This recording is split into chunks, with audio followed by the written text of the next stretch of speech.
ये इस साल का सबसे मतलब मेरा वायरल सॉन्ग है, लेकिन आपको नागिन जैसा सुनना है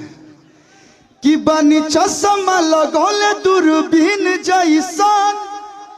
हारमोनिया बजावता बीन जैसन ओया के नाच रे पत्थर की नागिन जैसन। बजाओ नहीं बस कोड दो, इतना नहीं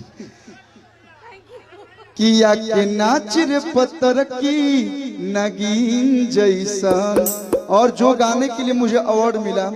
उस गाने की कहानी यही है कि भोजपुरी की हमने की पहचान फोक से बा, पारंपरिक से बा, लेकिन आजकल जितना यूथ हमारे भाई बने, युवा भाई बने, उन लोग थोड़ा वेस्टर्न म्यूजिक भी सुनता है। तो बीच बीच में कोशिश आदमी करेला, तो हम गाना गौले बनी कि तो हर शॉट है ड्रेस इम्प्रेस दिल हमार करेला बाड़ू जाड़ा के धूप रूप देख के न मन भरेला कि कारी का जरा तोहार लागे जनमार हई खुलल के सिया तोहार